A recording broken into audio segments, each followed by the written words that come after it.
Assalamualaikum warahmatullahi wabarakatuh. Alhamdulillahi rabbil alamin al-malik al-haqqil mubin. Fatiris samawati wal ardi asyhadu an la ilaha illallah wa anna Muhammadan abduhu wa rasuluh. Allahumma fassalli wa sallim wa barik ala nabiyyina wa habibina Muhammad wa ala alihi wa sahbihi wa azwajihi wa dzurriyyatihi wa man tabi'ahum bi ihsanin ila yaumil din. Bapak Ibu yang dirahmati Allah, kita bersyukur kepada Allah bagi menjelang siang hari ini. Allah izinkan kita semua hadir di majelis ilmu, semoga menjadi pemasok dan diterima Allah.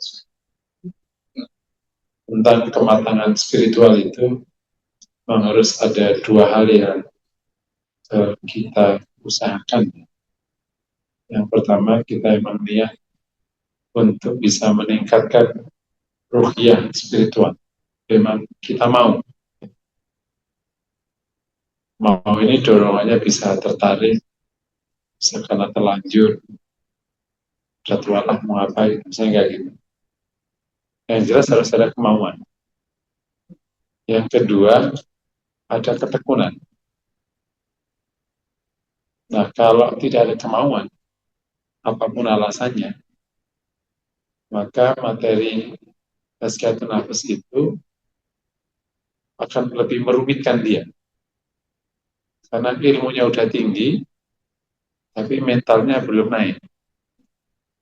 Atau mirip kayak anak kecil yang masih bocah, tapi udah perguruan tinggi. Sementara dia S1, tapi masih mah-mah. Dan pinter. Jadi merumitkan kan?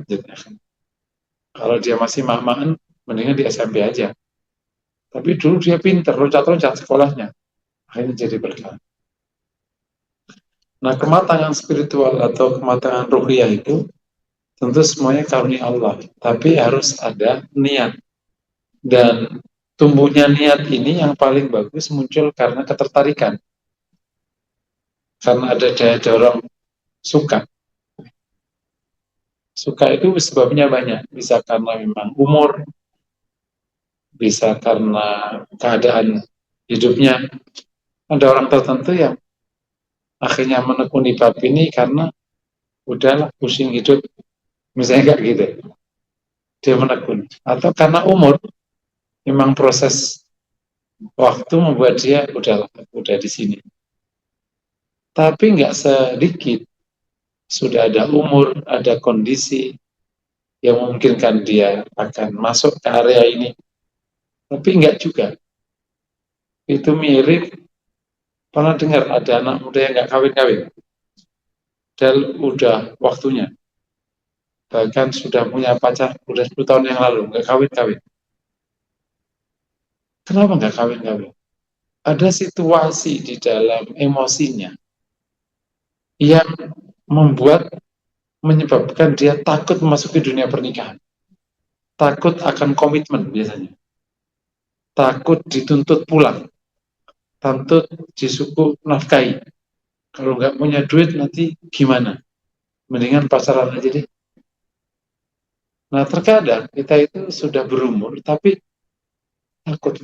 Kalau aku ke akhirat terus, ntar duniaku gimana? Gitu, ada situasi gitu ya. Kalau ntar aku terlalu ngaji, aku nggak keren dong. Dan kalau aku masih ingin keren, gitu. Ada loh aki-aki masih ingin keren. Ya nggak apa-apa sih, nggak apa-apa. Aki-aki ingin keren nggak apa-apa. Masih kayak anak muda gitu. Ya masih ada gitu. Ya nggak apa-apa, cuman geli aja ngelihat. Kenapa coba geli? Ya geli aja. Aki-aki nggak tahu buat keren-keren mau ngapain. Lo istri lu juga udah nenek-nenek, mau ngapain. Tapi bab ini tuh bab karunia. Gitu.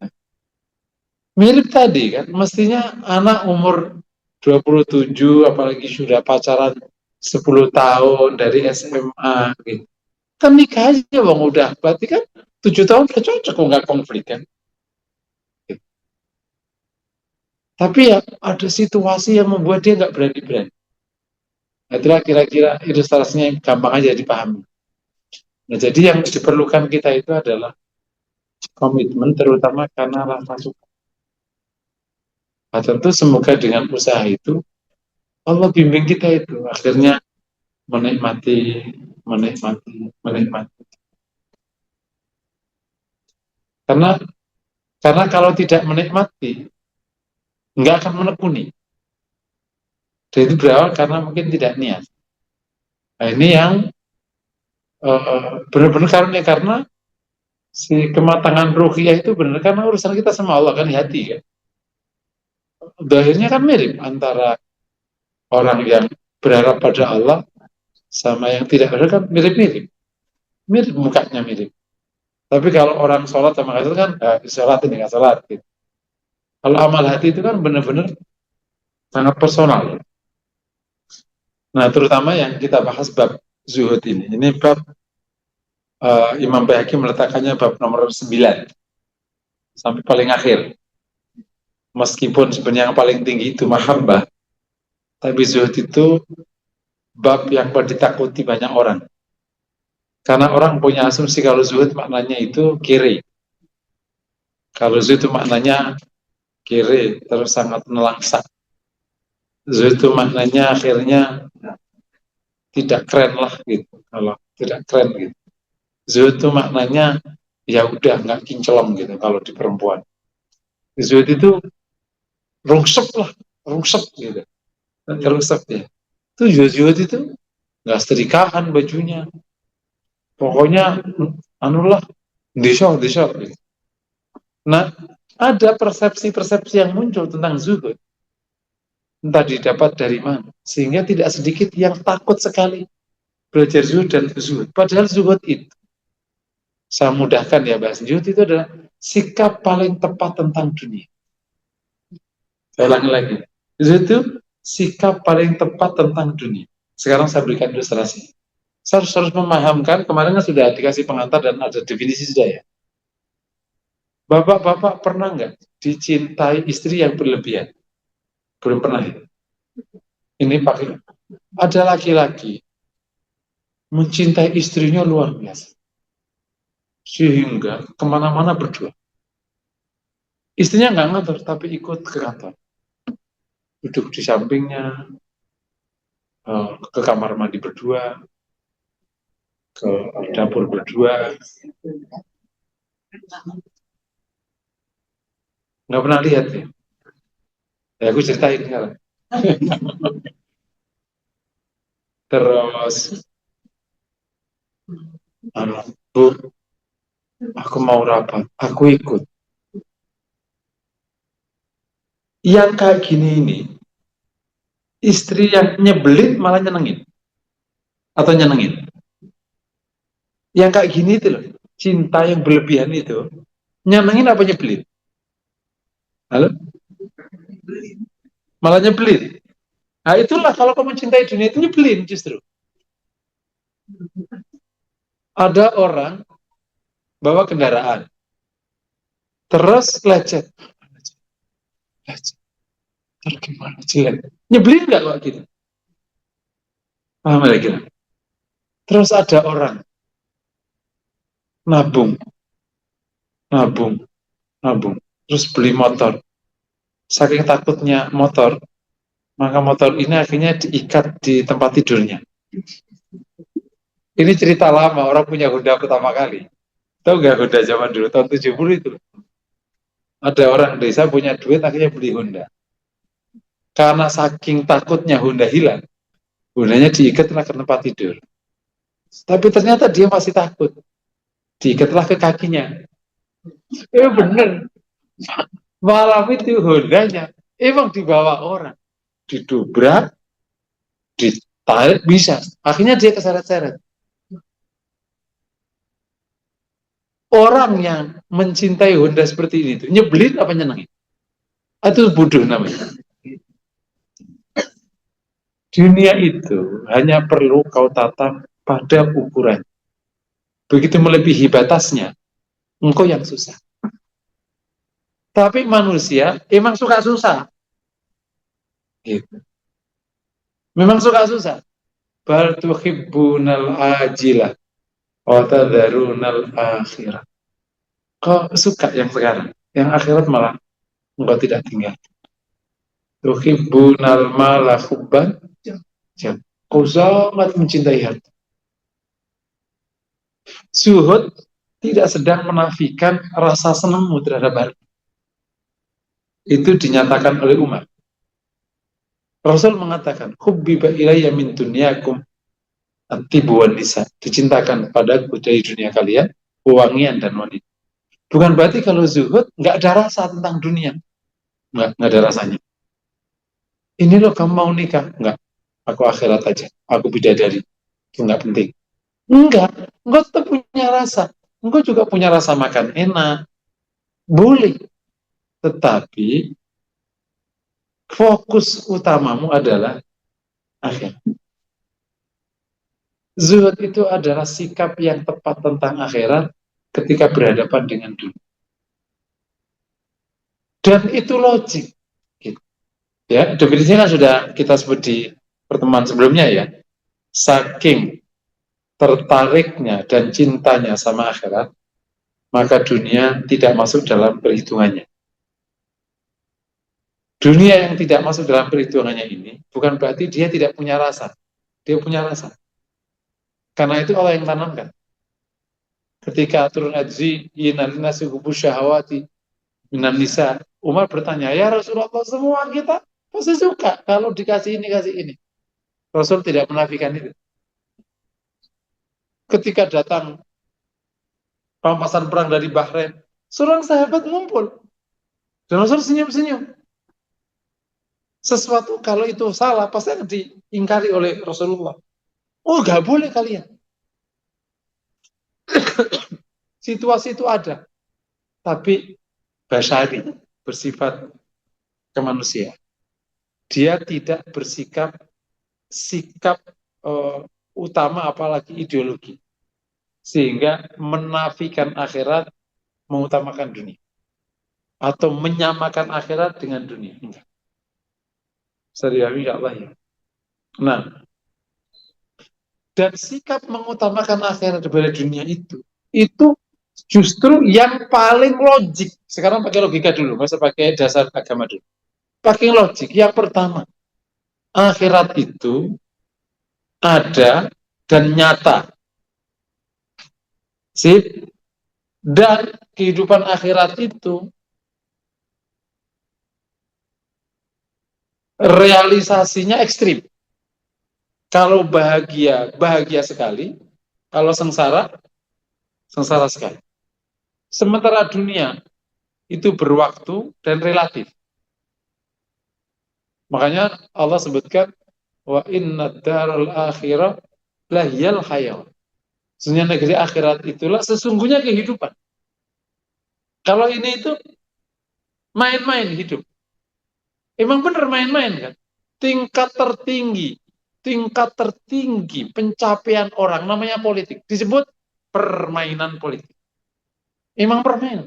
Pernikah, permainan bisnis, permainan saham, permainan bola, permainan. Kita pun akhirnya ikut ayat menyebut dunia ini. Kalau orang di dunia serius, malah itu berarti malah nggak benar. Politisi kok tidak bermain-main politik, ya bukan politisi, berarti pengamat dia. Kalau politisi emang yang main-main. Kalau nggak main-main bukan. Emang kayak gitu. Permainan ini, permainan ini, permainan ini. Emang semua permainan. Nggak ada yang serius. Serius itu pengamat. Itu yang pertama. Bagaimana mungkin orang punya logika membanding yang ini sementara, yang ini relatif, ini tidak sementara. Kalau memilih sini, berarti nggak logik. Yang kedua, di akhirat waktunya tak terbatas. Di dunia terbatas. Bagaimana mungkin tidak mengutamakan yang tak terbatas, sementara di dunia terbatas. Kalau mengutamakan ini, nggak logik. Ini pakai logika dulu aja. Karena agama itu logik. Yang ketiga, di akhirat, kok nggak ada jaminan. Nggak ada jaminan. Siapa yang dapat jaminan aku masuk surga? Kecuali beberapa orang. Ada jaminan. Semua ini nggak dijamin. Engkau di mana? Sementara di dunia engkau udah dijamin. Begitu kau dilahirkan, itu sudah kecatat. Sebelumnya udah kecatat rizkimu semuanya. Keyakinan kita ya, nggak usah ikut itu orang materialisme. Semua orang yang hidup, makanya ada kisah menarik. Ada seorang pasien, itu sudah koma sekian. Koma. Dan keluarganya mempertahankan betul, tetap semua alat dipasang. Sampailah melek sebentar, minta minum. Begitu diminum, langsung meninggal. Nah, ini kisah ini bercerita tentang pesan moral. Karena dia nggak mati sebelum air itu masuk. Karena harus ada rezeki air masuk. Karena orang tidak mati sebelum disempurnakan. Karena nunggu air yang masuk, pas masuk, air itu baru meninggal. Jadi di dunia itu udah ada jaminan. Makanya kalau para ulama, Imam Malik, Imam Zuhri, ini ngomongnya gampang, deg-degan cuma ngomongnya. Bagaimana aku takut tentang duniaku, sementara Allah sudah jamin aku. Dan bagaimana aku tidak serius ngurus akhiratku, sementara aku belum ada jaminan. Dan hanya orang yang terbalik pikirannya, ngejar yang sudah dijamin, meninggalkan yang nggak ada jaminan. Kalau yang dijamin ya sudah, kita suruh apa suruh aja, udah jaminan, suruh kerja, suruh apa ya sudah kita ngerjain. Dan itu betul, saya pernah ketemu seorang pedagang. Rizki itu rahasia itu betul. Pedagang ini ceritanya itu dagang nasi bakar. Orang Tegal ini dia, bocah. Nah, nasi bakar laris. Nasi bakar teri gitu. Laris, ada pokoknya unik-unik kanunya, si menunya itu. Ada minumnya juga ada jahe, ada apa. Laris lah pokoknya. Kadang jam 10, 11 itu sudah habis. Nggak sampai jam 1, karena dia bukannya malam. Cuma 3-4 jam. Karena merasa laris, dia buka cabang. Bukan cabang. Yang ini suruh nunggu adiknya, dia nunggu yang baru. Dia buka. Yang menarik, begitu dibuka, duit dia nggak nambah. Yang nambah ribetnya. Karena harus bikin dua, harus kontrol adiknya, ngajak adiknya, sampai akhirnya cabangnya ditutup, terus dia balik ke satu. Saya tanya, Mas, kemarin kemana? Buka cabang, oh. Terus gimana sekarang? Tutup, kenapa? Sama aja duitnya. Buka dua sama buka satu, aku duitnya serta hitung per harinya itu. Jadi aku nggak nambah lah. Kalau sama-sama nggak nambah, ngapain aku buka cabang? Mendingan aku satu aja. Jadi orang awam menjelaskan itu. Dan tentu nanti banyak penjelasan.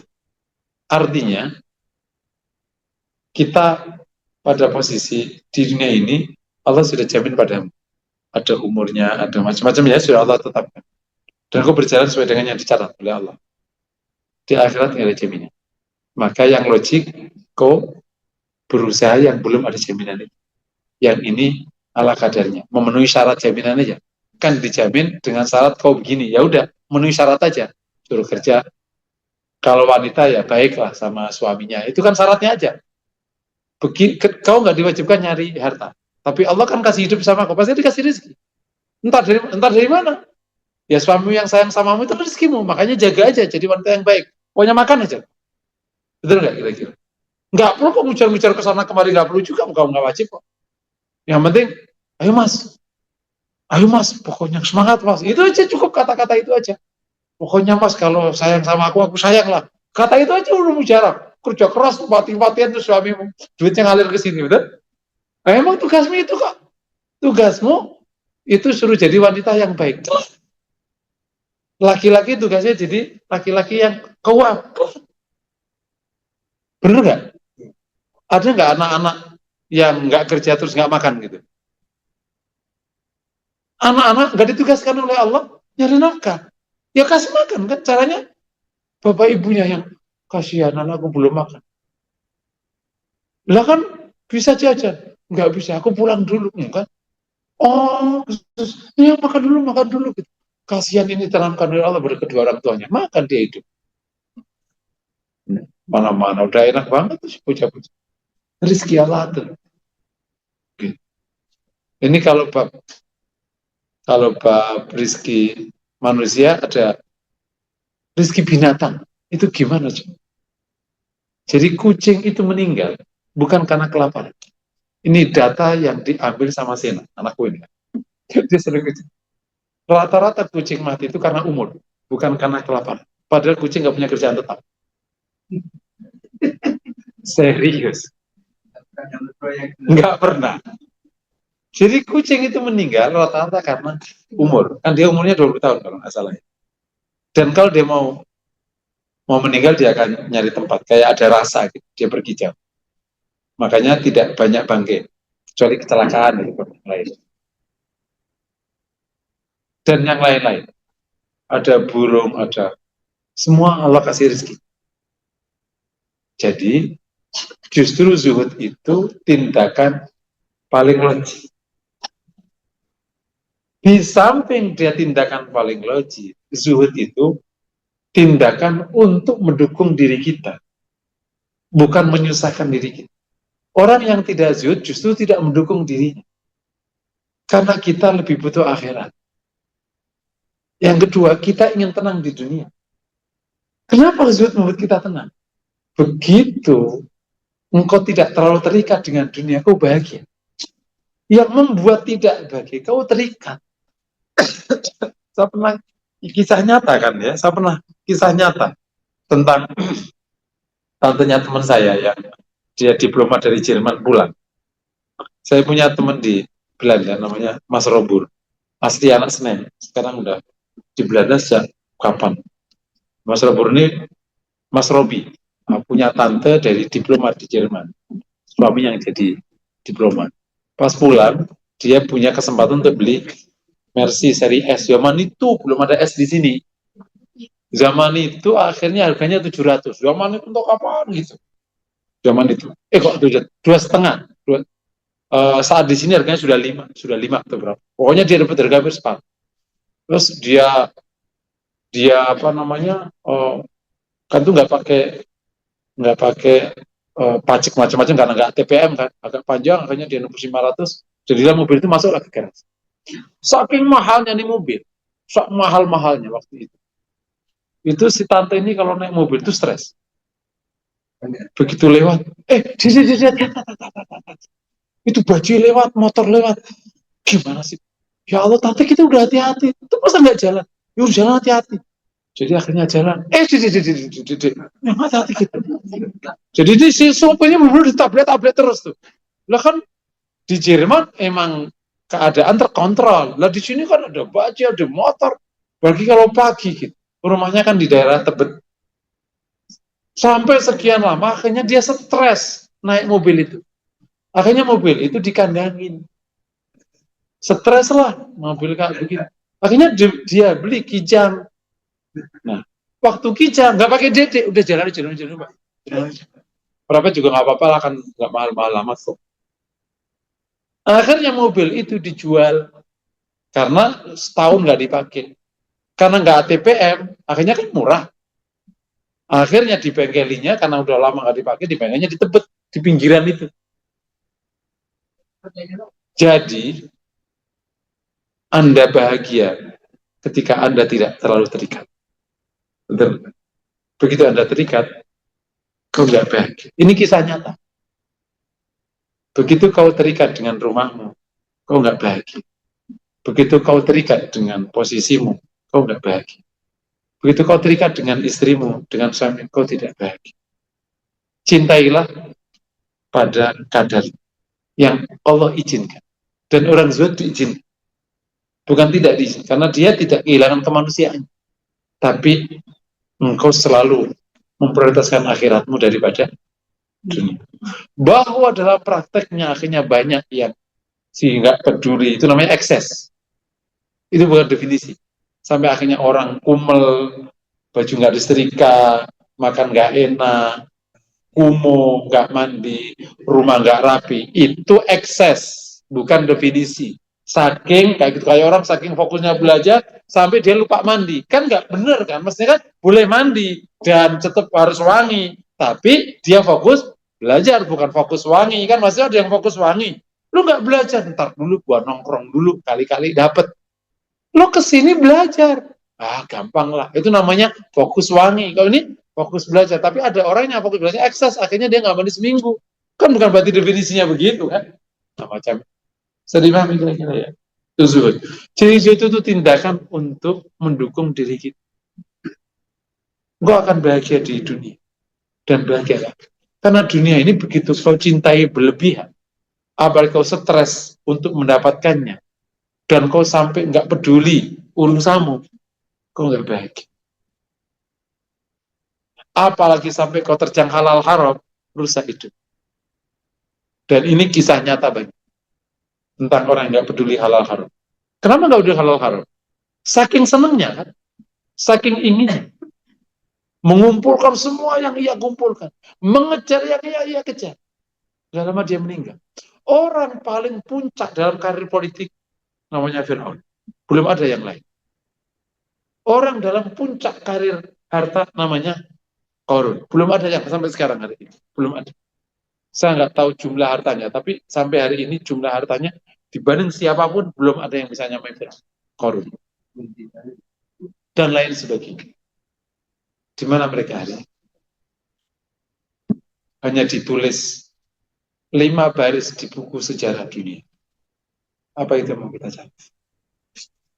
Hanya ditulis 2 baris di buku sejarah dunia. Sementara ketika tulisan itu ada, ini orangnya diadab setiap hari. Jadi zuhud itu mendukung kita agar kita bahagia di dunia. Gitu. Bahagia di dunia itu dengan cara tidak terlalu terikat. Itu yang benar. Begitu kau terikat, apalagi terikat sekali, kau sama sekali nggak pernah bahagia. Kau nggak pernah bahagia. Jadi agama ini memang mendorong kita bahagia. Jadi ya, ini sudah bisa dipahami insya Allah ya. Saya ingin meyakinkan betul jangan takut zuhud. Karena ada wajah-wajah takut zuhud. Kalau zuhud nanti kayak aki-aki gitu. Enggak, insya Allah masih keren. Nah, yang ke berikutnya yang perlu dipahami dalam praktek zuhud, ini kemarin sudah saya singgung, ada 4 jenis ya di sepanjang sejarah agama ini. Yang pertama orang yang zuhud dan Allah kasih dunia. Allah kasih dunia. Contohnya Nabi Sulaiman, para sahabat mulia itu, termasuk puncaknya Rasulullah SAW. Rasul dikasih kekuasaan, dikasih harta dan seterusnya. Tapi itu semua dilepas. Yang kedua, orang zuhud dan tidak dikasih dunia. Contohnya salah satunya Nabi Isa, Imam Syafi'i, dan lain sebagainya. Nomor 3, tidak zuhud, dikasih dunia. Contohnya Firaun,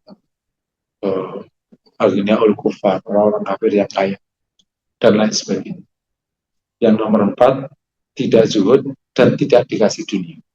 Fuqara'ul kufar, orang kafir yang fakir. Orang fakir yang tertindas, orang kafir yang tertindas banyak. Sebiar. Jadi, saya jelaskan 4 tipe ini. Zuhud itu tidak punya hubungan sama dunia. Tidak punya hubungan dengan kepemilikan dunia. Saya kemarin kan pernah bercerita tentang ilustrasi zuhud seorang anak adipati. Saya ingat di awal ya. Seanak adipati ini menikahi satu wanita. Tapi tidak sedang dia memarahi semua wanita yang suka padanya. Kan nggak bisa dimarahin dong. Suka-sukanya dia. Bahwa dia menikahi satu, itu bahwa yang lain. Ya dia cinta, kan nggak bisa dimarah. Engkau zuhud, tapi ternyata daganganmu datang, kau dapat kekuasaan, nggak bisa dimarahin. Ngomong datang, emang ternyata lakunya, tanahnya laku. Nggak sedikit orang, tanah nggak jelas dulu, sekarang laku gede banyak. Gitu.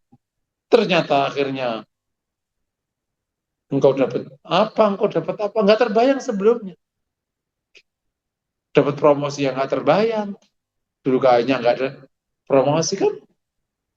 Kisah para ratu, para raja kan banyak yang nggak terbayang. Itu Elizabeth II kan bukan terahnya.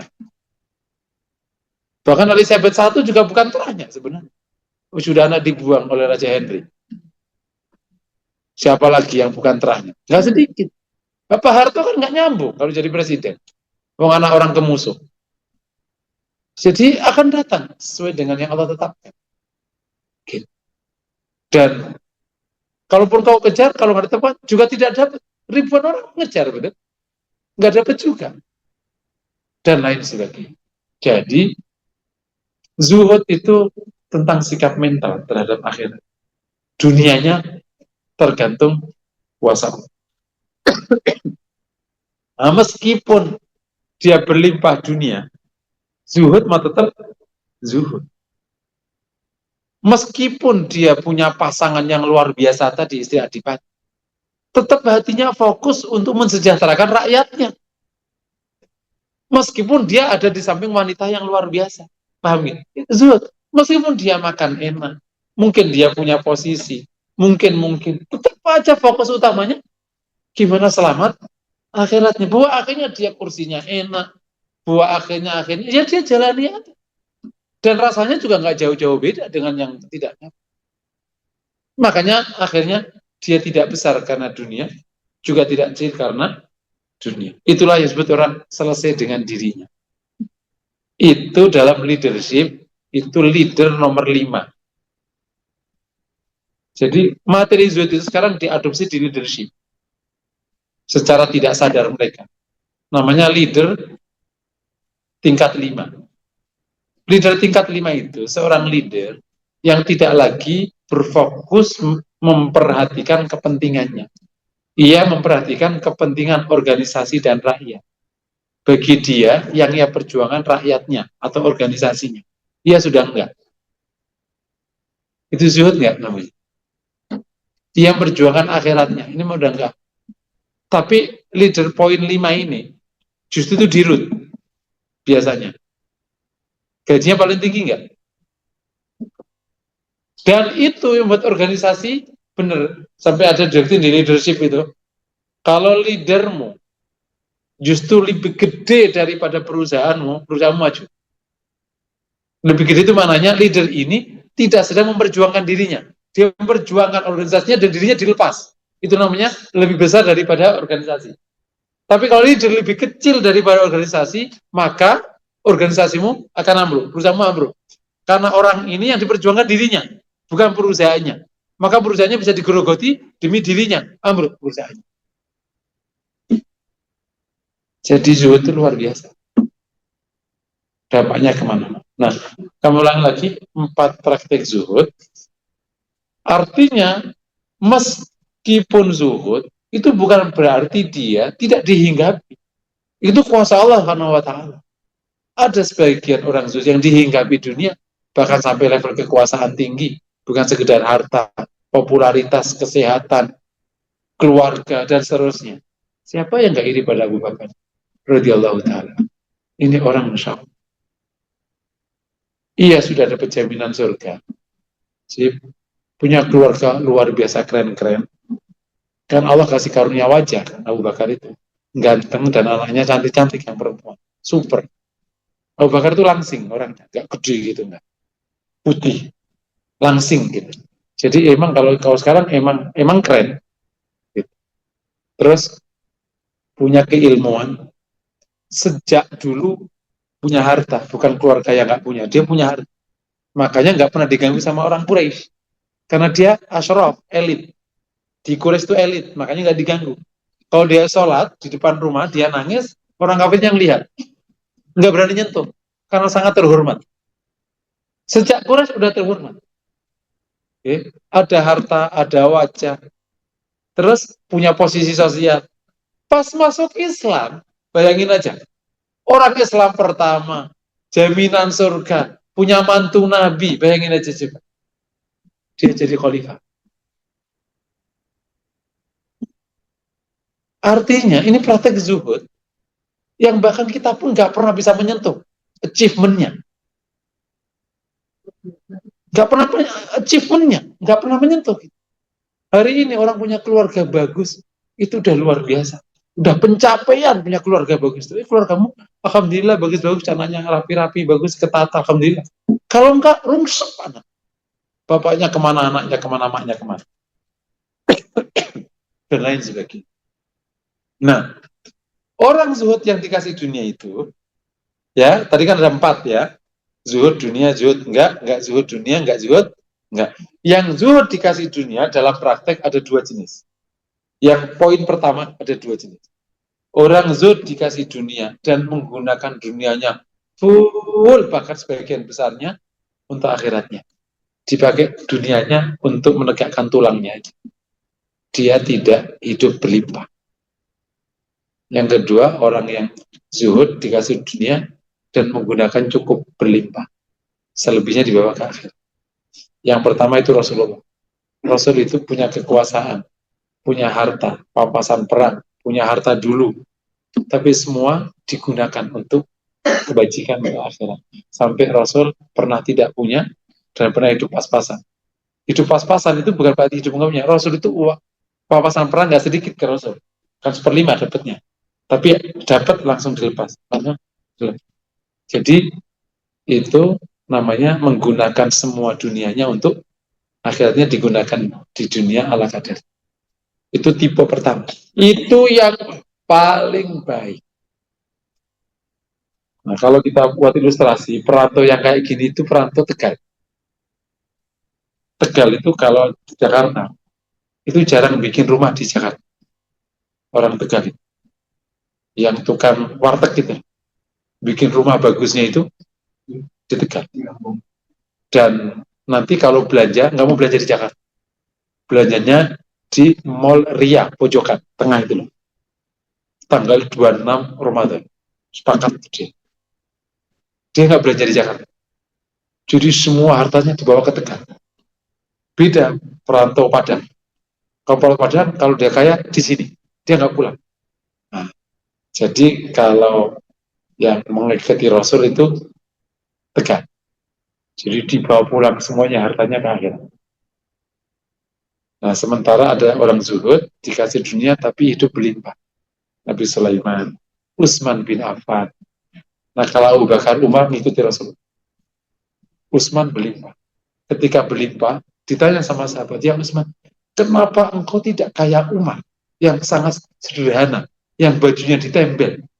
Dan Rasul juga demikian, rumahnya bisa kegayu, padahal punya nggak sedikit, tinggal minta sama Allah. Fatah Makkah, hamparan Mekah itu emas ditawarkan oleh Allah. Kata Utsman, hai saudara, siapa orang yang sekuat Umar? Ya, aku nggak sekuat Umar. Umar kuat, bisa hidup pas gitu, bisa. Padahal dia punya. Aku enggak. Nah, kan ada orang yang nggak bisa. Kan? Ayo udah makan nasi sama tempe aja. Tempe. Akhirnya ya makanya lauknya jadi banyak. Karena kalau makan tempe langsung darah tinggi. Gitu. Tempe tahu, apalagi kasih ikan asin. Nggak ada yang lain apa? Nah, gitu. Itu berarti dia memang mulutnya nggak bisa diajak adaptasi. Nah ini itu boleh. Selama zuhud, Qul man harrama zinatallah. Katakan saya mengharamkan perhiasan dari Allah. Orang mukmin boleh menikmati selama zuhud. Tapi yang bagus gimana? Tentu yang dipraktikkan Rasul Sallallahu Alaihi. Insya Allah bisa di. Nah, akhirnya kalau kita bicara zuhud, itu ada 2 tahapan nih, tahapan tarikan. Tarikan pertama itu akhirat. Tarikan kedua adalah mahabbatullah, yang lebih tinggi lagi. Tarik mahabbatullah, mencintai Allah. Tarikan pertama, zuhud itu emang akhirat, mencintai akhirat, memprioritaskan akhirat, mengutamakan akhirat. Dan titik kritis ada di sini. Karena ini sangat tergantung pengetahuan kita akan akhirat. Dunia kan kita ada di sini. Dan pastilah tertarik.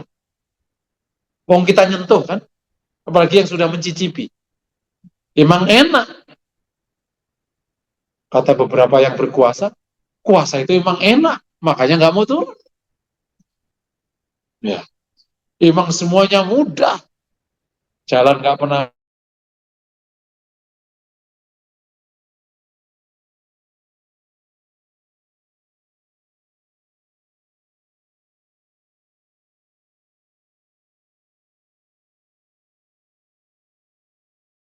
sampai main bola-bolanya datang ke kaki.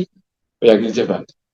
Jadi kalau ada main bola sama pejabat, itu bolanya digiring ke kaki pejabat. Keren nggak? Serius.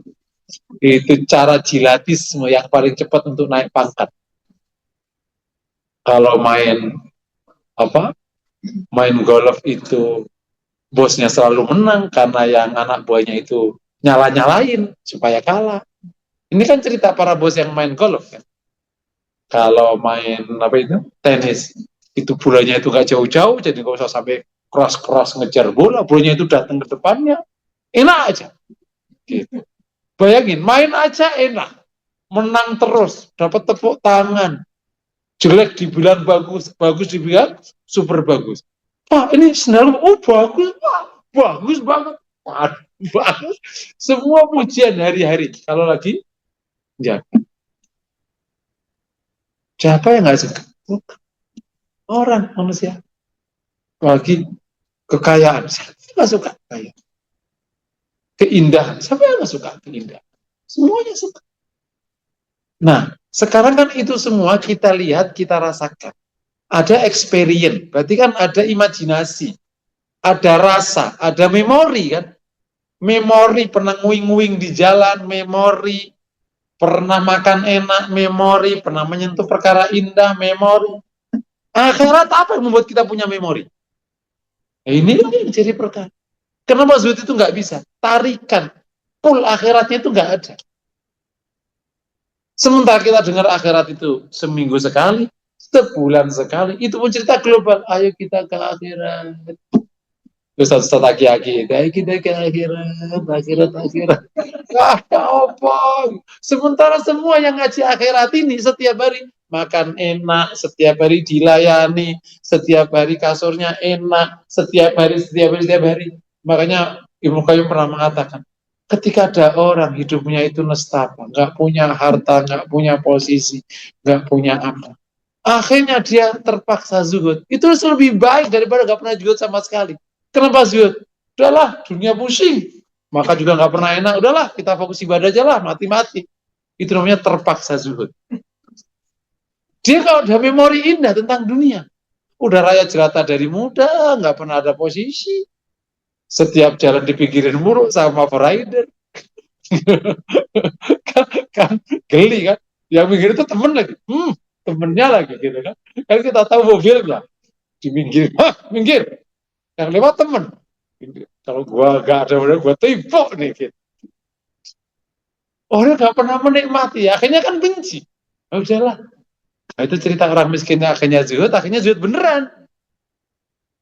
Itu namanya zuhud karena terpaksa. Tapi ya zuhud. Hah? Nah, jadi sekarang titik kritis kita itu, yang bisa menarik kita ke akhirat itu jadi apa? Karena kita sudah menikmati semua ini, apalagi bapak pernah ini, pernah ini. Bahkan makanya terkadang nggak sedikit orang tua yang akhirnya cerita masa lalunya itu karena dia ingin balik tapi mukanya udah nggak cocok. Aku dulu itu deh, waktu aku masih, makanya kalau orang tua kan dengerin aja gitu. Dia ingin sedang melihat memori lamanya. Karena kan itu indah kan bagi dia.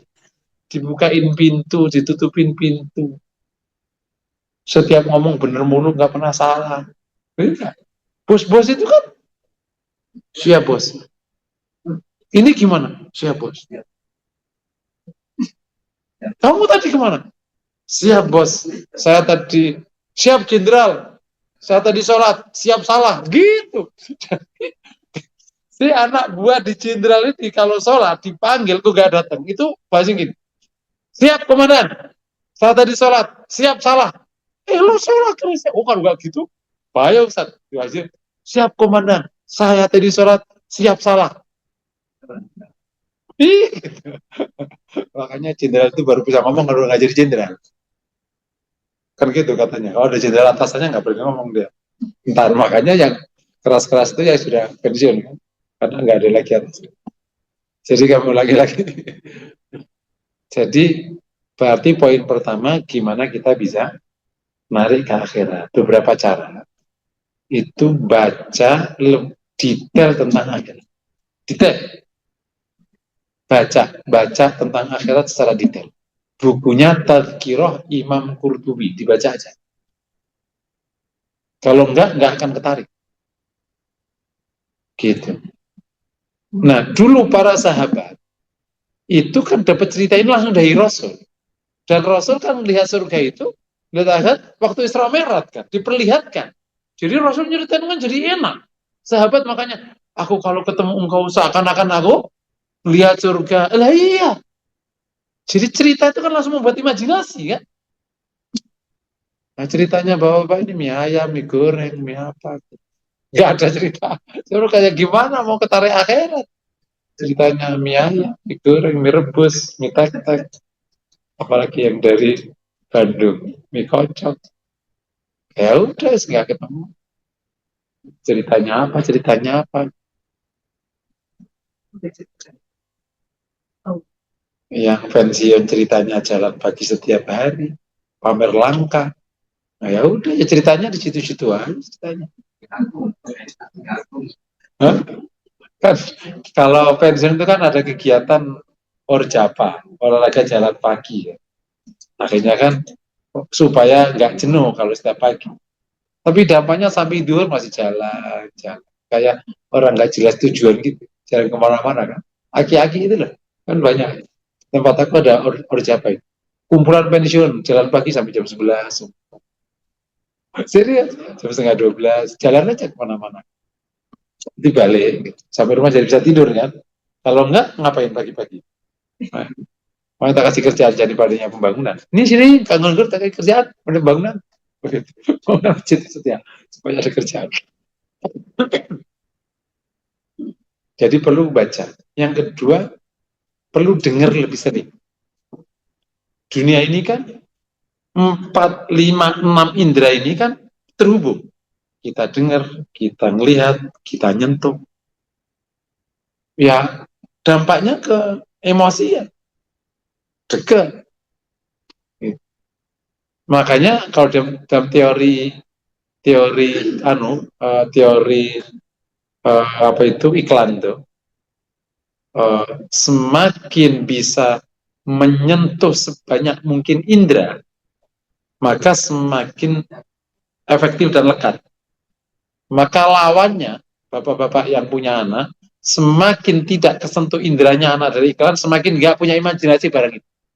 Nah, saya punya teman itu setiap iklan dimatiin TV-nya. Zaman TV zaman dulu. Dia senior saya di Madinah. Jadi anaknya nggak pernah tahu barang. Karena boleh di rumah, boleh nonton TV di jam tertentu, tapi setiap iklan mati. Gitu langsung. Jadi iklan nggak boleh lihat. Jadi nggak punya imajinasi barang. Jadi handphonenya nggak ada yang mahal. Karena nggak pernah lihat. Nggak pernah diajak ke pasar, diajaknya ke yang lain. Karena Anda tidak menginginkan yang tidak kau lihat. Anda tidak menginginkan yang tidak kau dengar. Anda tidak menginginkan yang tidak kau sentuh. Nah jadi, sementara ini sebelum kita sentuh, kita dengar, kita apa? Lah akhirat. Nggak dengar. Nyentuh kan nggak? Lihat nggak? Jadi hanya ada dua, baca dan dengar. Itu kalau tidak dikuatin, nggak ada tarik. Ya, bisa dipahami kayak gitu. Jadi tolong baca sebanyak-banyak. Bisa ayat Quran paling akhir itu juga baca, hadis juga banyak, termasuk yang dikumpulkan oleh Imam Qurtubi di kitab Tadzkir. Itu baca detail. Ya, atau dengar. Sebagian orang suka baca, sebagian orang lebih lekat dengar. Masing-masing sila. Yang kedua, tarikan mahabbah kepada Allah. Yang nanti akan kita bahas di beberapa waktu nanti. Kan ini belum dibahas. Zuhud yang paling bagus ketika tarikannya itu mencintai Allah. Kan ada dua dorongan kan, akhirat sama Allah. Untuk beribadah itulah. Kalau akhirat berarti kan selamat dari neraka dan dapat surga, pahala. Kan takut sama berharap. Atau mahabbah. Itu dua, tiga ini gunakan untuk motif zuhud. Maka tarikan yang paling bagus adalah mahabbah. Ia sangat mencintai. Cinta itu nggak bisa berbagi. Asli, ma ja'alallahu li rajulin min qalbayni fi jawf. Allah tidak jadikan dua cinta, dua hati di lambung yang sama. Hanya ada satu cinta. Begitu kau mencintai dunia, nggak mungkin mencintai akhirat. Apalagi mencintai Allah. Makanya ketika orang mencintai Allah itu, akhirnya memang nggak ke sini. Itulah dulu para salafus saleh yang Masya Allah. Saat-saat yang paling aku rindukan adalah ketika aku menyebut nama Tuhan. Ada ungkapan dari Nabi, Arif Nabi ya Bilal, relakan aku dengan sholat wahai Bilal. Itu apa? Saking cintanya ia bertemu. Ini kalau ada daya tarik cinta, mahabbah, oh Masya Allah. Ini udah gak ada rasanya. Meskipun depan mata. Kayak apapun. Nah, ini kalau kita punya daya tarikan mahabbatullah ini, itu maka zuhud itu sesuatu yang sangat indah karena cinta. Bapak kan pernah cinta pada makhluknya Allah kan, namanya istri. Dulu pada waktu itu, pada waktu cinta-cintanya itu, makan dimasak itu enak semua apa? Gak enak semua. Enak semua. Terus apa aja itu jadi bagus, betul ya. Pokoknya top lah. Tentu mahabbah Allah tidak sama dengan mahabbah manusia. Itu kalau hati dipenuhi mahabbah luar biasa. Semuanya indah. Itu menjelaskan kenapa para ulama dalam situasi sulit nggak merasa sulit. Karena ia sudah dipenuhi mahabbah. Apalagi situasinya tidak sulit. Nah, ini entah kapan, tapi yang jelas materi ini didengar aja dulu. Jadi tarikan zuhud itu dua level ya. Akhirat, naik mahabbah kepada Allah Subhanahu wa Ta'ala. Oke. Nah, praktek zuhud dalam kaitannya dengan takarrub, kan pada akhirnya zuhud itu prakteknya namanya perjuangan amal soleh. Atau dengan bahasa lain, perjuangan mendapatkan akhirat yang terbaik. Pada akhirnya itu prakteknya ya. Jadi orang zuhud itu akhirnya dia akan memperjuangkan amal soleh. Tentu atas dasar iman. Yang kemarin ikut kajian hari apa pas bahas iman dan amal soleh kan. Jadi agenda utama orang zuhud itu berarti memang menjaga iman dan memperbanyak amal soleh. Tentu dengan kualitas amal soleh. Itu agenda utamanya. Nah, akhirnya praktek zuhud itu ya di sini. Maka tidak disebut zuhud kalau ternyata nggak jaga iman. Aku zuhud, tapi imannya bubar. Ya nggak mungkin. Zuhud, tapi nggak ada amal soleh yang keluar. Ya enggak. Nah, zuhud inilah yang membuat akhirnya iman semakin sempurna, amal soleh semakin berkualitas dan semakin banyak. Atau dengan bahasa lain, implementasi utama zuhud namanya takarrub kepada Allah. Mendekat kepada Allah karena ada dorongan mahabbah. Paham ya? Tentu takarrub dasarnya iman. Takarrub menggunakan yang fardu atau menggunakan yang sunnah. Sama aja ya. Baik menggunakan konsep takarrub atau konsep amal. Nah, di dalam berimplementasikan zuhud ini, dalam peningkatan iman dan amal saleh, ada beberapa level. Gitu ya. Level pertama, dan itu level paling dasar. Di mana orang sudah menjaga fardu, yakni melaksanakan yang fardu, dan meninggalkan yang haram. Artinya kalau orang sudah melaksanakan itu, sudah bisa disebut zuhud. Gitu. Kalau orang sudah menjaga fardu dan menjaga yang haram, tidak melaksanakan yang haram, itu sudah bisa disebut zuhud paling awal. Itulah yang dinyatakan Nabi kepada umat. Jika kau tunaikan haknya, maka kau sudah tunaikan hak. Meskipun dia belum maksimal. Paham? Tapi ia sudah, fardunya Allah ditunaikan semua. Nggak ada yang lewat. Itu sudah dianggap kategori zuhud level 1. Meskipun belum sampai serius ke akhirat. Tapi menunjukkan bahwa dia menjaga kewajiban. Dan takut akan haram, menunjukkan dia berarti ingin selamat di akhirat. Ada dimensi akhirat yang sudah dominan pada dirinya, meskipun belum sangat dominan. Amin, insya Allah. Meskipun harus diakui, orang melaksanakan kewajiban dan meninggal yang haram, itu bisa jadi bukan karena zuhud. Bisa karena kebiasaan. Atau bisa karena yang lain. Tapi para ulama, orang yang sudah di level ini sudah dianggap masuk zuhud. Karena sudah mengarah kepada keselamatan dia di akhirat. Apapun yang terjadi. Bisa dipahami ya Allah ya. Gitu. Makanya, kalau ada orang, aku nggak sanggup zuhud. Itu zuhud pertama. Kamu zuhud ya berarti wajib, yang fardu wajib dikerjakan, yang haram wajib ditinggalkan. Nggak bisa. Maka zuhud itu memang wajib. Karena yang minimalnya memang sudah wajib. Kan, hukum. Ya. Nah, oleh karena itu di bab ini, kita harus kenali yang wajib isinya apa aja, yang haram isinya apa aja. Jangan sampai kita melaksanakan sudah mengerjakan yang wajib, padahal banyak yang wajib masih kita tinggalkan.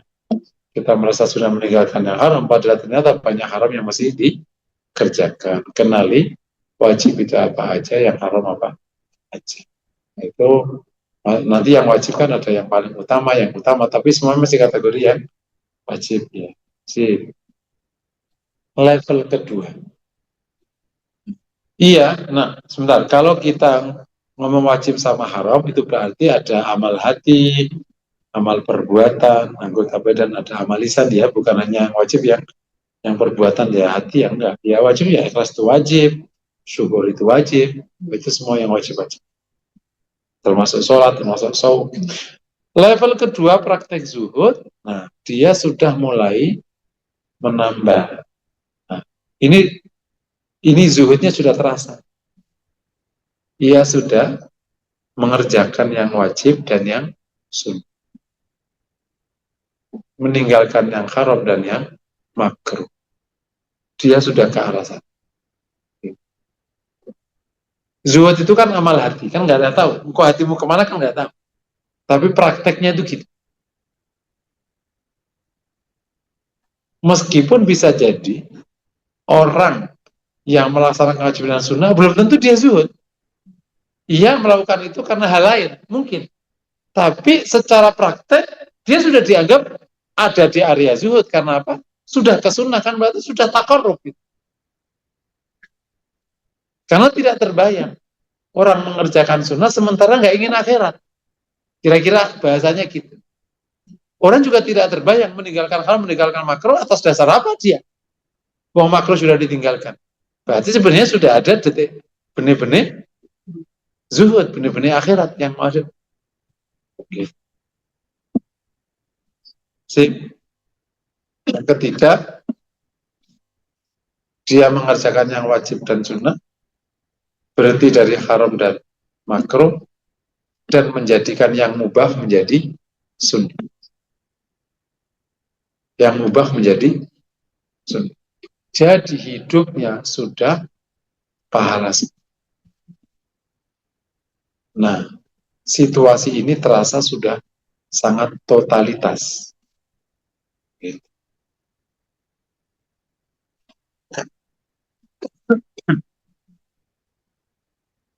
Itu kalau praktek zuhud dari sudut apa bagian amal yang fardu atau sunnah, 3 tingkatan. Ada praktek zuhud dilihat dari sudut kita nyebutnya sudut tentang intensitas ya, intensitas amal soleh. Ya, yang pertama ada namanya muktasid. Jadi orang yang sedang. Muktasid itu ngerjain wajib, meninggalkan haram. Posisi untuk mencapai akhirat itu sedang. Kalau dilihat dari hukumnya kayak tadi, tapi intensitasnya dia sedang. Itu namanya apa? Muktasid. Di sini sudah menghindari dosa loh ya. Karena kalau ada dosanya masih dhalimul nafsi, masih di bawah. Itu nggak ada zuhudnya kalau masih ada dosanya. Tentu istilah nggak ada dosanya, kalau ada dosa terjadi, itu terjadi karena khilaf dan langsung segera taubat. Itu namanya muktasid. Kalau yang sengaja dosa nggak masuk muktasid. Muktasid itu sedang. Jadi intensitasnya memperjuangkan akhirat itu sedang. Sip ya. Nah, akan bagus lagi dan terasa namanya sabiqum bil khairat. Berlomba kebajikan. Itu intensitasnya totalitas. Itulah yang kita dengar dari ulama-ulama salaf. Yang full hari-harinya hanya untuk akhirat. Ya berarti isinya yang wajib, yang sunnah, yang mubah itu semua kalau dari sudut pendekatan hukumnya tadi. Tapi intensitasnya sudah sangat tinggi. Nah ini kita dengar kisah-kisah yang para ulama, para zuhad, para arif billah itu yang hari-hari isinya kebajikan.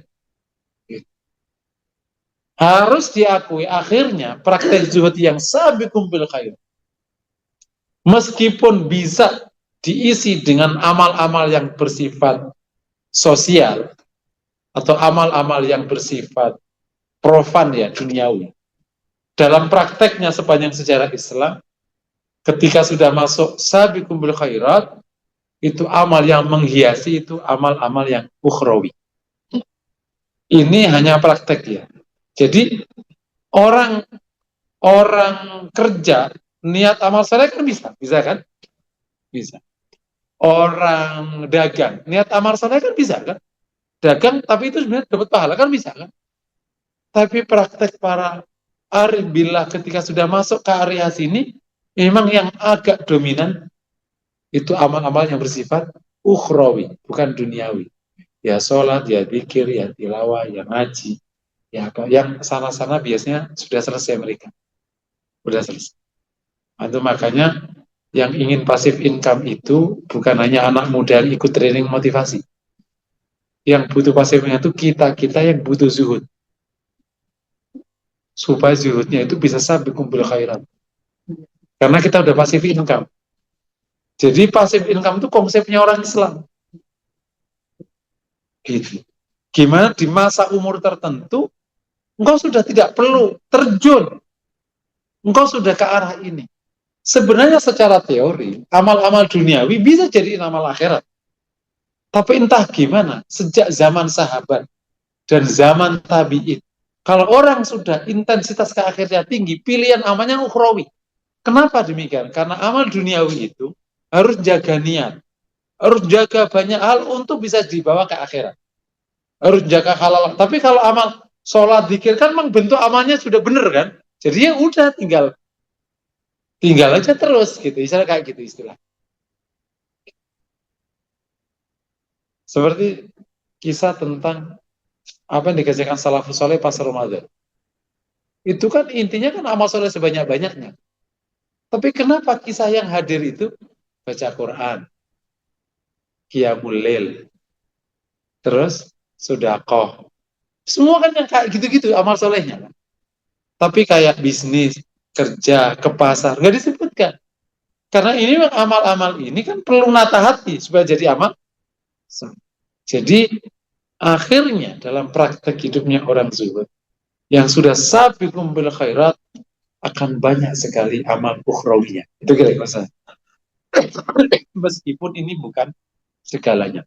Anda tetap boleh amal duniawi selama bisa jaga. Nah, ini dikatakan oleh Aisyah radhiyallahu anha ketika turun ayat laqad ja'akum apa bukan kata idza ja'a Rasulullah wal fath di Fathu Makkah maka Rasul tidak pernah berhenti bertasbih di masjid.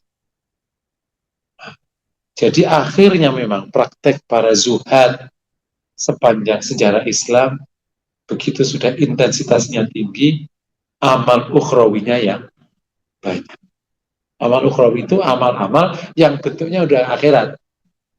Kan ada amal duniawi dibawa ke akhirat, ya. Kerja kayak bisnis, kayak apa itu namanya amal duniawi bisa dibawa ke akhirat. Ada amal akhirat bisa dibawa ke akhirat, kayak sholat, kayak zikir, kayak apa.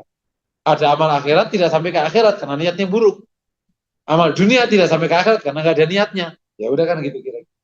Jadi akhirnya dalam prakteknya memang begitu intensitasnya tinggi itu amal ukhrawinya udah sangat baik. Nah pertanyaannya, terus gimana dunianya? Mereka-mereka kayak gitu. Kalau dulu Nabi dapat Pak humus, Nabi kan dapat, kan Nabi begitu di Madinah udah nggak kerja, dapat humus. Istri Nabi dapat jaminan dari negara. Istri Nabi itu udah jaminan negara. Lah bapak-bapak ya terserah jaminan dari mana nggak ngerti. Yang penting ada aja, gitu. Gitu, paham ya? Jadi secara dinamis gimana caranya? Ya itu disebut dengan masing-masing punya cara masing-masing supaya dia bisa ke ukhrawi lebih banyak. Jadi kalau melihat kayak gini, zuhud itu sedang mendukung kita atau merusak hidup kita.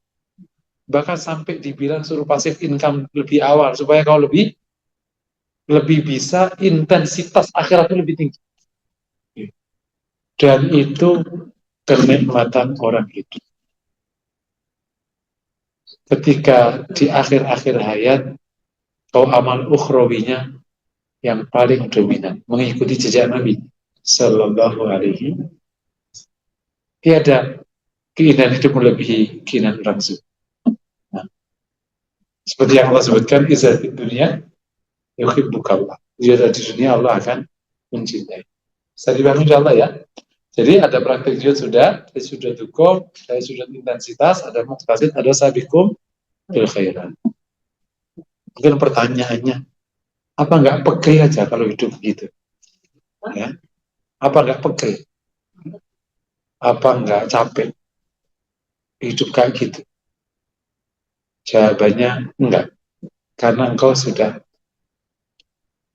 kesengsem, sudah terkesima dengan akhirat, engkau bahkan sudah masuki wilayah mahabbah kepada menjadi capek karena kita masih di dunia.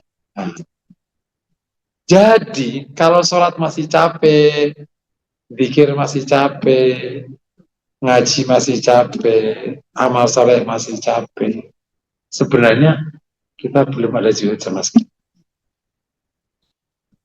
Karena zuhud itu tidak capek, nggak capek sama sekali. Pernah ada laki-laki capek kerja saat awal-awal nikah. Aku capek kerja, mama duit mulu, capek aku. Ada nggak? Nggak ada. Mas, ini kurang. Oh siap, job site, jam 12 malam ngojek. Nah, karena tidak ingin istrinya nangis. Besok nggak ada uang. Nggak ada yang. Itulah para sahabat. Capek nggak dia perang berkali-kali itu? Ada ya. Ya Rasul, kali-kali istirahat kenapa? Perang per 2 bulan loh. Ada nggak yang jam? Rasulullah boleh nggak aku itu? Sekali-kali lah nggak sholat jamaah gitu. Ada nggak yang minta keringan-keringan? Ada saja. Cinta itu memang tidak membuat capek. Yang jadi salah, cinta ke yang salah. Nah, itu jadi perkara. Cinta itu nggak membuat capek. Nah, ketika cinta ini ditarik kepada pencipta, cinta kepada pencipta Allah Ta'ala, wih, amal saya itu gak ada capek. Pernah dengar ada kiai sakit dan cara ngobatinya ceramah. Pernah dengar? Dia itu ngobatinya itu kalau ceramah. Tahu itu Habib Rizik. Rizik itu demam, ceramah hilang demamnya. Selesai ceramah demam lagi. Saking gandrungnya dia tablik.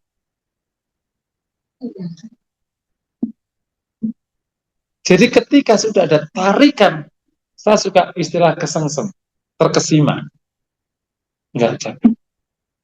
Jadi insya Allah zuhud ini membuat kita tidak capek, bahkan mencintai amal soleh. Dalam zikirmu kau bahagia, dalam sholatmu kau damai, dalam amal solehmu kau senang sekali. Kau tidak merasa rugi, kau nggak merasa capek, kau tidak merasa lelah,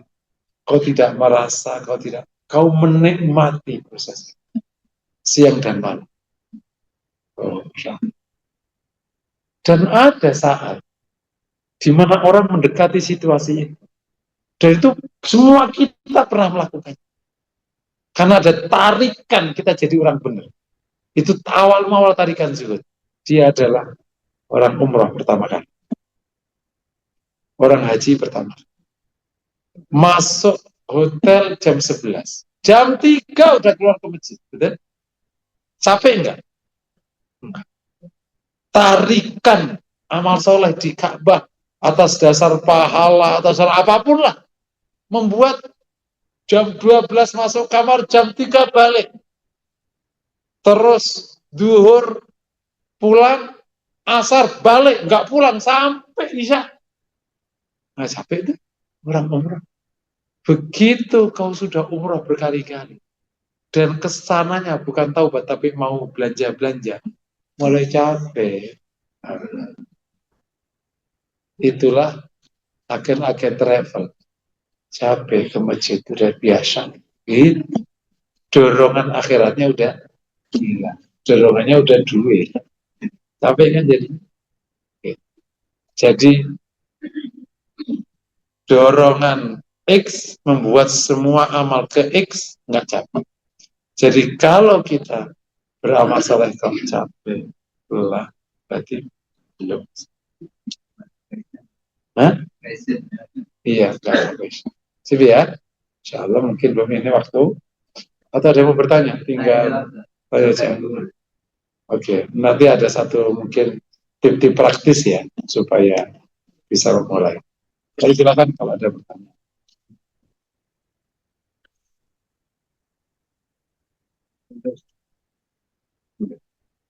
Ya, ya terima kasih. Alhamdulillah kita dengarkan lebih jelas lagi tentang suhud.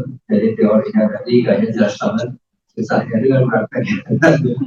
Ya, ini sekaligus insya Allah dengan pertolongan Allah kita bisa belajar jalan suhud. Ada waktu untuk kita bertanya, menanyakan sesuatu yang jelas kita. Silakan kita explore, masih ada waktu kita manfaatkan sesuatu. Silakan Ibu Ahmad yang bertanya.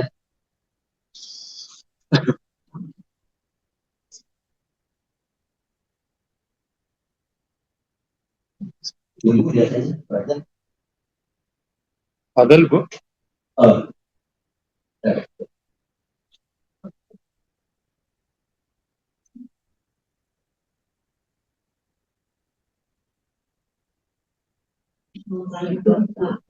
Waalaikumsalam. Tadi Bapak mengatakan bahwa mengubah yang mubah dan jadi sunnah. Mungkin bisa diberikan contohnya kira-kira seperti apa? Contohnya tuh nyiram tanaman. Jadi kalau karakter hukumnya nyiram tanaman itu kan mubah.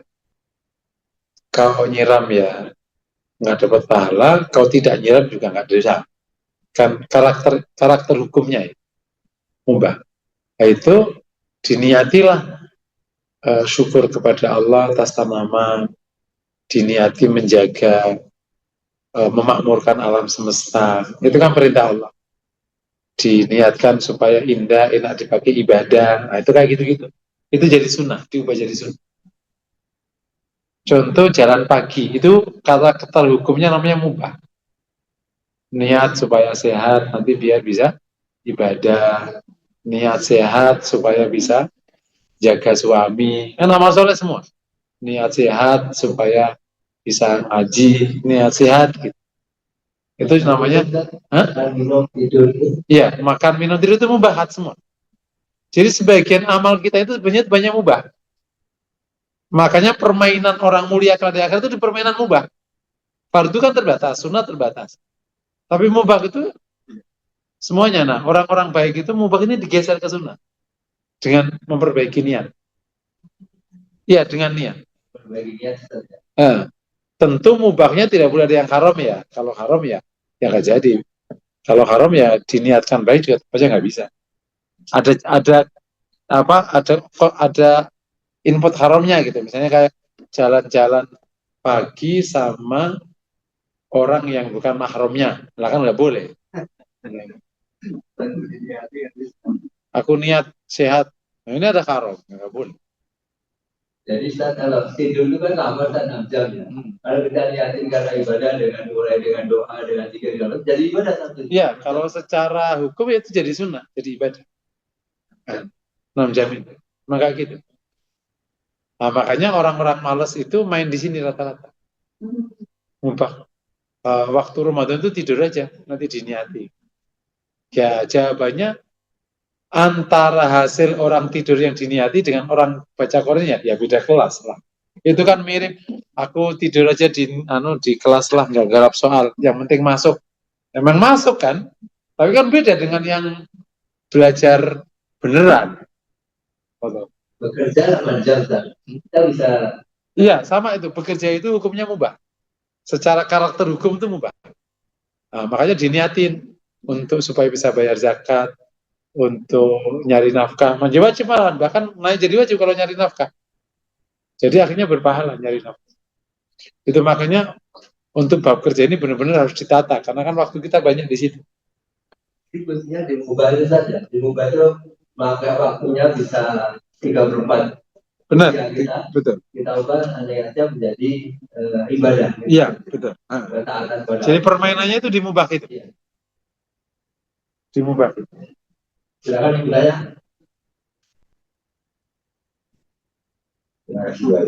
Nah, Assalamualaikum warahmatullahi wabarakatuh. Waalaikumsalam. Saya lagi berpikir Pak, kalau syukur ke dunia itu jelas, syukur ke akhirat itu belum pasti. Syukur ke dunia itu nyata, syukur ke akhirat itu imajinasi yang harus dikuatkan. Nah, ini kondisi ini untuk orang awam sebetulnya sangat sulit. Kalau dia tidak kena masalah yang sangat berat, atau memang dia sudah tidak bisa apa. Nah, yang saya heran itu ada orang yang sudah dari kecil sudah subur. Kalau kita lihat Syekh Abdul Qadir Jailani itu sudah dari kecil ya. Dari kecil subur. Nah, bagaimana kita sebagai orang awam ini bisa kuat untuk punya imajinasi untuk menjadi punya imajinasi cukup berharga ini yang untuk orang istimewa pasti gampang. Ada beberapa orang yang memang bisa begitu. Ini yang mungkin kita harus melihat. Jadi komentar dari Pak.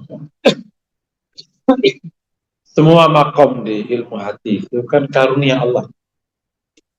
Termasuk ada syukur, ada sabar, ikhlas sendiri, terus takut pada Allah, mencintai Allah, zuhud, itu kan karunia.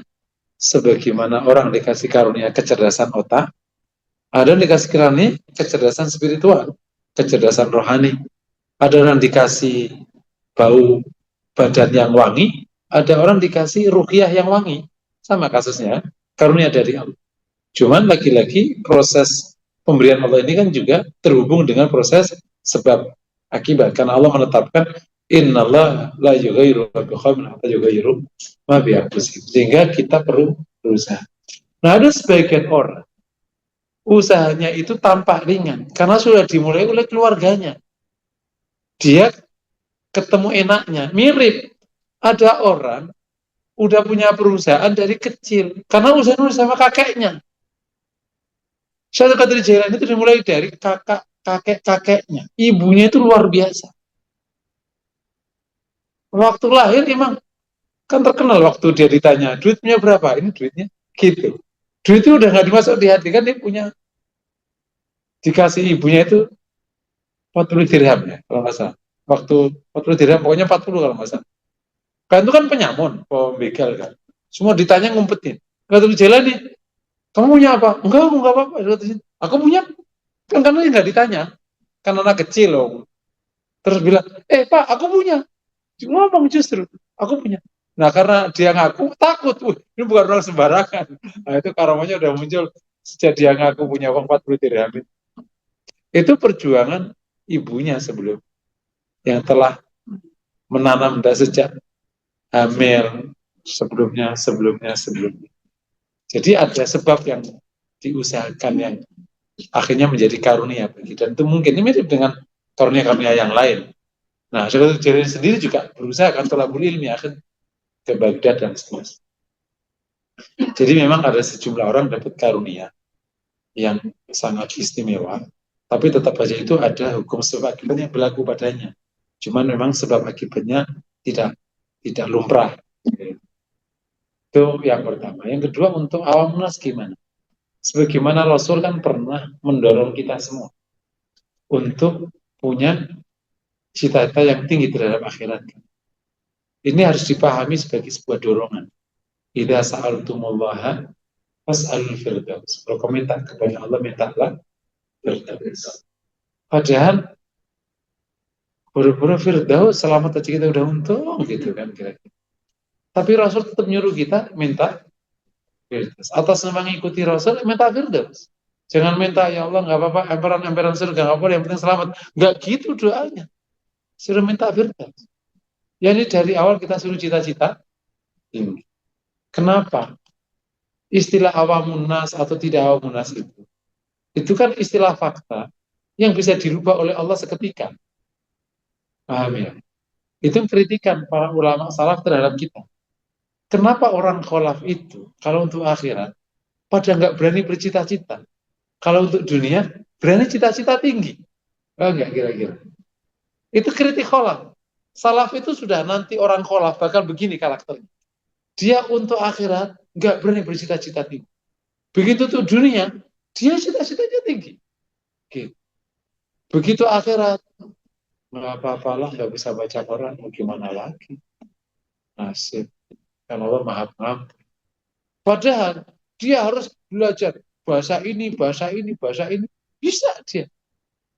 Nah, jadi ayo kita tanamkan optimisme terhadap akhir. Yakni insya Allah. Kalau Allah berikan rahmat kepada kita. Dan itu doanya warahmatuka awsa'u minni. Rahmatmu lebih luas daripada aku. Jadi kalau Allah sudah berikan rahmat, luar biasa. Makanya dalam sejarah salafus saleh yang nggak sedikit kan, bukan lagi awam, dia modalnya tapi menjadi satu zuhada, perempuan pemimpin zuhud. Dia adalah Rabi'ah Adawiyah. Kan mau dulu biduan. Itu biduan, tukang nyanyi. Zaman itu tukang nyanyi kayak apa coba? Kalau tukang nyanyi sekarang masih agak keren kan? Kan berarti benar-benar kan agak mulia. Zaman dulu biduan itu apa kayak posisinya? Mungkin ulama-ulama besar. Bisa melejit, tak lejit-lejit. Dan nggak sedikit. Ibrahim Adham bin Adham. Itu siapa dulu? Raja yang sangat berlimpah-limpah. Apa aja ke raja. Dia raja. Jadi benar-benar itu raja. Yang dituruti dan gede kekuasaannya. Akhirnya meninggalkan kerajaan. Ditinggalkan betul. Di akhirnya musafir untuk menekuni jalan ini. Dan nggak sedikit cerita-cerita kayak gitu. Jadi kalau Allah berikan rahmat siapapun kita. Tapi tentu ya kita harus rendah hati dan tahu diri sehingga kita tahu perjuangannya. Bukan udah kita tahu gini tapi gampang lah, kalau bisa. Ya nggak gitu. Kita kan ada di ujung dunia masalahnya. Nah, sehingga usahanya kita juga harus lebih sungguh-sungguh. Tapi intinya orang awam gimana? Insya Allah. Makanya kita perlu menjelaskan ilmu yang awalnya terlalu wah, bahkan cenderung mistik ini menggunakan pendekatan yang mudah. Semoga ini sih memudahkan ya. Nggak tahu kalau masih rumit. Nanti ke awam lagi dimudahkan lagi penjelasannya. Supaya gampang menjelaskan tentang bahasa-bahasa yang mulia ini menjadi tindakan yang gampang dicerna. Allah. Ya, silakan lagi yang bertanya dari Ibu dulu.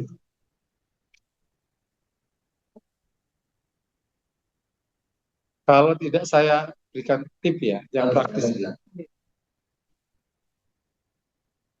Jadi beberapa tip praktis dengan izin Allah semoga membantu kita mulai punya sifat ini ya sedikit demi sedikit. Yang pertama, seringlah tadi membaca ayat atau hadis terkait akhirat. Saya lagi tipnya, tip praktisnya. Seringlah membaca ayat atau hadis tentang akhirat.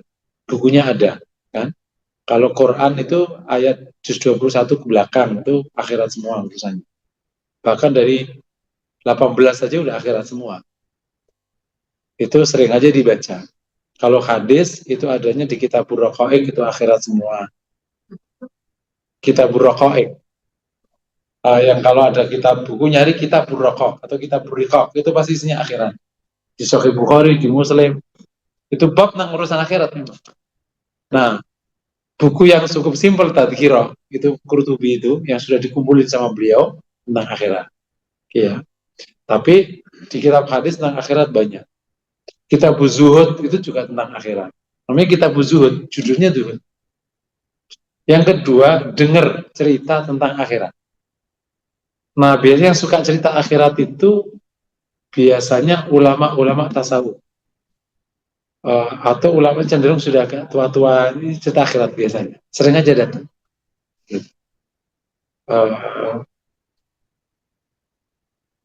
Insya Allah itu dampaknya luar biasa. Karena terkadang baca sama cerita, sebagian orang suka cerita. Ini eksperimen kemarin, jadi sama itu ngisi, kan saya punya jadwal di KPP Kalibata. Sampailah bab akhirat. Judulnya itu, udah ngaji sekian, akhirnya sampai judul itu. Tak ceritainlah detailnya akhirat. Itu melihat wajahnya, itu terbengong-bengong. Karena detail nanti kalau bangkit gimana, kalau nanti bagaimana, ini gimana. Artinya cerita itu membuat kita terkesima. Oh gitu. Dan akhirnya kata yang sering saya sampaikan, kalau hidup hanya di sini, akulah pertama kali yang menjadi ngawur hidup di dunia. Tapi faktanya hidup tidak hanya di sini. Maka perjuangkan akhirat. Nah, itu sampai akhirnya diulang-ulang orang. Disampaikan kemana-mana, saking masuknya. Jadi cerita akhirat itu memukau sebenarnya. Asalnya cerita itu pintar. Itu luar biasa enaknya. Indah. Bisa berkali-kali baru selesai.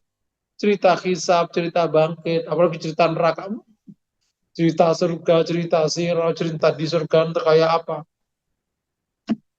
Itu kalau udah cerita masalah itu terus sholat, insya Allah nangis. Nah, gitu ya. Itu yang kedua tipnya. Yang ketiga, itu sering aja kumpul sama orang yang dirasa sudah begitu.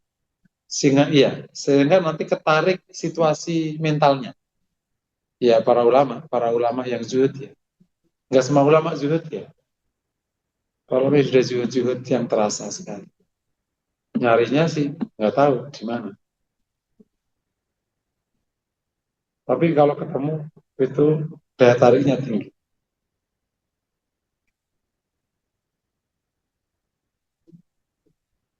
Beberapa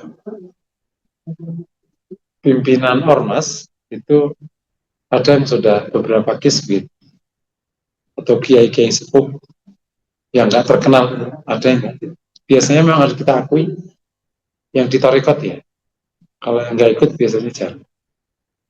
yang dari tarekat itu biasanya lebih gampang ketemu yang zuhud. Tapi bukan tampak zuhud ya, kan ada yang tampak zuhud. Artinya mah gemuruh. Gitu. Nomor 4. Nomor 4, mulai belajar melepas dunia sedikit demi sedikit. Jadi melepas dunia itu gimana sih melepas? Kan selama ini apa aja wah misalnya, ya udah dikurangi. Selama ini apa gitu dikurangi supaya engkau mulai memahami bahwa dunia itu dirubah itu nggak apa-apa, mirip. Gitu. Misalnya apa, kayak baju, kayak apa gitu. Dilepas sedikit-sedikit. Namanya ngelepas keterikatan. Makanya salah satu sunnah waktu Ramadan itu kan suruh sedekah. Nah, salah satu dampak sedekah itu kalian ngelepas keterikatan dengan harta. Karena udah dilepas. Nah, kalau udah lepas, cenderung bisa berbuat banyak baik Ramadan itu. Gitu. Ngelepas keterikatan. Jadi misalnya ternyata sekarang udah nggak ada posisi, ya udah nggak usah dicari lagi. Udah waktunya nggak ada kok. Gitu. Kan mau udah pensiun. Jangan narik lagi, jangan narik. Udah lepas kok malah tarik tali. Masih ingat-ingat zaman dulu cerita ceritain, cucunya disuruh cerita ceritain. Ya jangan, nggak usah ditarik-tarik. Udah lepas kan? Ya latihan lepas memang, latihan lepas. Oke. Nah termasuk case-case yang lain kayak yang kemewahan kayak apa gitu. Ya udah mulai dilepas sedikit-sedikit. Nanti dipakai lagi nggak apa-apa, tapi hati sudah sama, udah nggak terikat. Ternyata bisa kok. Kan ada orang yang nggak pakai cincin. Ada orang kan, bisa nggak ada cincin, ada cincin gitu gini aja. Kan ada yang kayak gitu sih. Nah dilepas, akhirnya bisa tuh, akhirnya bisa. Nah gitu maksudnya. Ada orang nggak bisa nggak pakai jam. Ada orang itu nggak pakai jam nggak bisa. Dilepas, akhirnya bisa nggak pakai jam. Ada orang nggak bisa pakai baju yang tidak bermerek. Betul? Ini udah pakai yang nggak bermerek, dilepas. Lama-lama bisa kan? Ya. Itu namanya ngelepas keterikat. Akhirnya bisa. Ternyata bisa, nggak terikat itu bisa. Nggak terikat dengan merek, nggak terikat dengan ini, nggak terikat. Namanya ngelepas keterikat. Ya silakan aja kalau sudah udah nggak terikat kan, pakai aja lagi udah nggak terikat. Itu kan sama dengan beberapa orang yang kasih harta, kan sama aja. Karena udah nggak terikat dia. Gitu. Pernah, ini ilustrasi kecil yang tidak terikat. Akhirnya, bapak ini kan menikah dengan wanita X ini. Ia mencintai. Tapi sebenarnya, dia itu masih senang sama 2 calon sebelumnya. Tapi kan nggak bisa, harus milih. Dia paling berat ke sini. Tapi dia masih ada agak-agak. Itu dia. Itu dia. Jadi, kalau ketemu, meskipun memang sudah enggak, nyentuh juga enggak, tapi ada situasi damai. Ya teh, gimana, apa kabar? Nah, untuk melepas, makanya jangan ketemu. Terus, ya udah jangan telepon, jangan apa, jangan putus-putus. Akhirnya, yang tadi udah nikah sama orang, sudah, kalau sudah ini, ya udah normal kembali kan akhirnya. Tapi bisa nggak tumbuh kembali? Bisa. Tadi akhirnya terikat kembali kalau tadi balik. Gitu. Yaitu masing-masing silakan meraktek. Itu makanya dulu kenapa dalam praktek itu kenapa ada yang memilih hidup sederhana, memilih keluar dari istana, memilih ke hutan, memilih ke pondok. Sebenarnya itu teori melepas keterikatan. Nah, keterikatan itu bisa dilepas dengan mental tanpa fisik. Tapi kalau tanpa fisik susah. Gitu. Makanya dulu Oh gitu. dari step-step yang tahu bersama. Jadi subuh itu sebetulnya kalau saya bisa simpulkan harus punya guru. Harus punya dulu. Harus punya guru. Oh guru. Oh iya. Kursi. Kalau tidak punya kursi malah bisa Kemana-mana. Gitu kayak gitu. Betul. Ilmu hati itu memang harus ada guru. Nah, cuman seperti yang disampaikan oleh Syekh Naqsyabandi, beliau memberikan 3 lajur perguruan. Ada yang langsung ijazah, ada yang ikut amalannya tanpa ijazah karena ikut kelompoknya, atau ikut bukunya tanpa ketemu. Nah, yang ketiga itu diizinkan. Sebagian kan nggak diizinkan, tapi Naqsyabandi mengizinkan. Jadi kita bisa berguru lewat X yang karena kita pernah belajar ilmunya. Ini maksudnya. Meskipun nggak dibimbing prakteknya. Karena kan ada yang dibimbing prakteknya itu langsung. Allah. Bener. Khusus ilmu ini syariatnya kan harus kuat. Syariatnya harus kuat. Kayak yang kemarin ikut Al-Hikam yang 138, 139, 40 itu kalau nggak kuat syariatnya, Masya Allah. Al-Batin sama Al-Dhahir itu. Nah, itu. Jadi harus kuat syariat supaya nanti dia kejebak di Miqdatul Wujud kalau yang Sabit. Jadi sama dengan bab zuhud. Itu kalau nggak kuat syariatnya, bisa nanti akhirnya bahkan bisa kehilangan syariat karena dia akhirnya tidak kerja, akhirnya menjadi beban orang, pura-pura bisa sedekah, pura-pura bisa zakat, akhirnya menjadi petaka bagi orang, maka istrinya malah jadi bubar, anaknya bubar. Itu bukan zuhud, itu namanya bodoh. Iya, bertindak bodoh. Masa zuhud nggak kerja?